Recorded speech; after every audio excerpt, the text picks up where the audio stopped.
السلام علیکم ورحمۃ اللہ۔ محرم الحرام کا مہینہ ہے اور ہر طرف اہل بیت اور کربلا کا ذکر ہو رہا ہے۔ میں بھی آج کربلا کا ذکر کروں گا لیکن اہل بیت کا ذکر نہیں کروں گا۔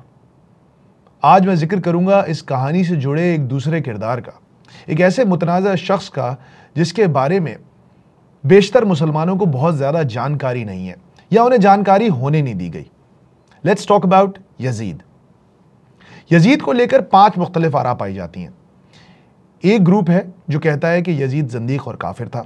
دوسرا گروپ ہے کہ وہ کافر تو نہیں تھا لیکن اس پر اللہ کی لعنت کرنی چاہیے، اس پر لعنت بھیجنی چاہیے۔ تیسرا گروپ ہے وہ کہتا ہے کہ چونکہ وہ کلمہ گو تھا اس لیے اس پر لعنت نہیں کرنی چاہیے لیکن اس پر سخت تنقید کا مستحق ہے یزید۔ ایک چوتھا گروپ ہے جو کہتا ہے کہ بھائی دیکھیں جو بھی تھا، جو ہونا تھا ہو گیا، ہمیں اس معاملے میں خاموشی رکھنا بہتر ہے۔ اور ایک 5واں گروہ ہے جو یزید کو کسی بہت جلیل القدر شخصیت کے طور پہ سامنے رکھتا ہے۔ سب سے پہلے تو ایک بات سمجھنی پڑے گی کہ یزید صحابی نہیں تھا۔ یزید ایک صحابی حضرت امیر معاویہ رضی اللہ تعالی عنہ کا بیٹا تھا، تو لہٰذا یزید کے اوپر اس طرح کا کوئی پریولیج حاصل نہیں ہے اس کو جو صحابہ کرام کو حاصل تھی۔ اب let's talk about the legacy of یزید۔ ہم یزید کے بارے میں اتنا کم جانتے ہیں کہ زیادہ تر لوگوں کو یہ بھی نہیں پتا کہ کربلا وہ واحد سانحہ نہیں تھا جو یزید کے 3 سالہ دور میں ہوا۔ دوسرا بڑا سانحہ 62 ہجری میں ہوا جب یزید کو مدینہ منورہ سے ایک بغاوت کا سامنا ہوا، تو یزید نے ایک انتہائی اناپروپریٹ اور بہت ہی بڑی فوج مدینہ منورہ پر چڑھائی کرنے کے لیے بھیجی اور مدینہ منورہ کا محاصرہ کر لیا۔ اور وہاں جس جرنیل کو اس نے بھیجا اس کو اس نے واضح ہدایات دی۔ اس جرنیل کا نام مسلم بن عقبہ تھا اور یزید نے اس کو کہا کہ جاؤ پہلے ان کو دعوت دینا، وہ بات مان لیں تو ٹھیک ہے، ورنہ ان سے لڑائی کرنا، اور جب تم ان پر قابو پالو تو 3 دن تک مدینہ کو مباح کر دینا۔ اب مباح کیا ہے آپ شاید سوچ رہے ہوں گے۔ مباح کو عام اصطلاح میں یہ سمجھیے جسے لائسنس ٹو کل کہا جاتا ہے، تو مباح لائسنس ٹو کل انٹو 10، یعنی کہ it is not just licence to kill, it is licence to loot, it is license to plunder, it is license to rape, it is license to burn۔ صرف 3 دن کے عرصے میں 11,000 لوگوں کا قتل رپورٹ ہوا ہے تاریخ ابن کثیر میں، جس میں سے بیشتر صحابہ اور ان کے گھر والے تھے۔ اس واقعے کے 1 سال چند مہینوں کے بعد کہا جاتا ہے تقریباً 1000 مدینہ منورہ کی 1000 لڑکیوں کو بغیر خاوند کے اولادیں ہوئیں۔ اسلام کی تاریخ کا بدترین سانحہ ہے یہ بھی، لیکن اس بارے میں نہ آپ کو بتایا گیا نہ ہم نے جاننے کی کوشش کی۔ تیسرا بڑا واقعہ ہے بیت اللہ پر حملے کا۔ یزید کو حضرت حسین علیہ السلام کی طرح حضرت ابن زبیر نے بھی اپنا خلیفہ تسلیم نہیں کیا تھا اور انہوں نے مکہ مکرمہ میں اپنی ایک ریاست قائم کر لی تھی۔ اب اس ریاست کو کچلنے کے لیے بھی یزید نے اب اپنی بادشاہت کے 3رے سال وہاں پہ بھی لشکر بھیجا، اور اس کے بعد وہاں جو ہوا وہ تاریخ میں محفوظ ہے۔ مدینہ منورہ کی تباہی سے کوئی سبق سیکھے بغیر یزید نے مکہ مکرمہ پر بھی اس سے بڑا حملہ کیا، اور اتنا شدید حملہ کیا کہ بیت اللہ شریف تک کو آگ لگ گئی اس کی توپوں کے گولوں سے، اور مسجد الحرام کے اندر بھی تمام سرگرمیاں موقوف ہو گئیں، اور یہ واقعہ اور یہ معاملہ کئی ہفتوں تک جاری رہا، حتیٰ کہ یزید مر گیا اور حضرت ابن زبیر اپنی جان بچانے میں کامیاب ہو گئے۔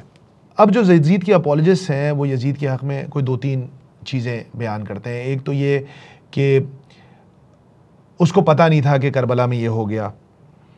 دوسرا یہ کہ وہ ایک حدیث ہے کہ جس فوج نے سب سے پہلے قسطنطنیہ پر حملہ کیا اس کے سارے لوگوں کی مغفرت ہو گئی۔ Let's talk about both of these things. Number 1، یزید کو اگر پتہ نہیں تھا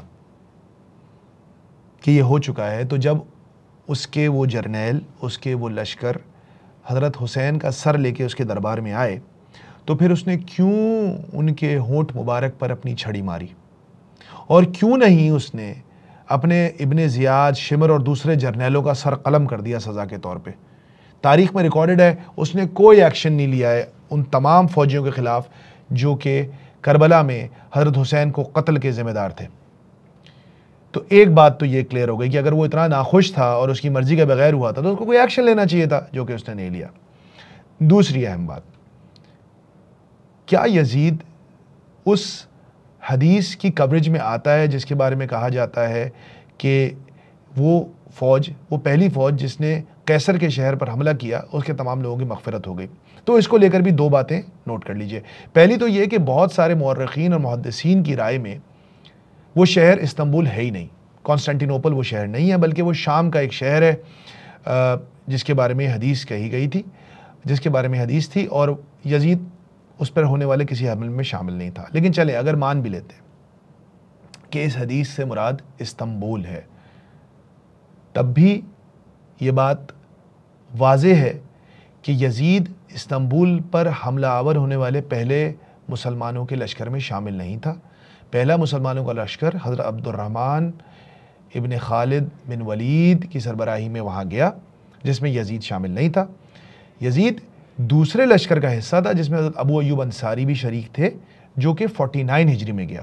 پہلا حملہ 45 ہجری میں ہوا، جبکہ دوسرا حملہ 49 ہجری میں ہوا جس میں یزید شامل تھا۔ تو اس لحاظ سے بھی یہ حدیث یزید پر پوری نہیں اترتی۔ اب بات بڑی سمپل سی ہے،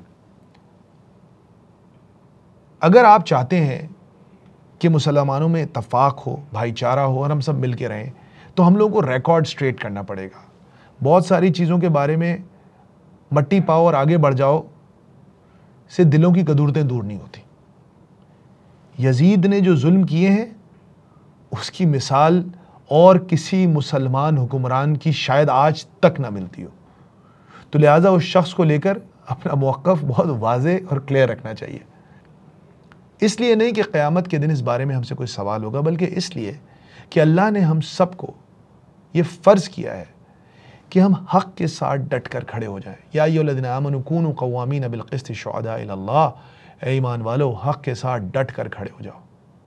اور حق اور حسین ایک ہی ساتھ کھڑے تھے، اور یزید باطل اور ظلم کی طرف تھا۔ السلام علیکم ورحمۃ اللہ وبرکاتہ۔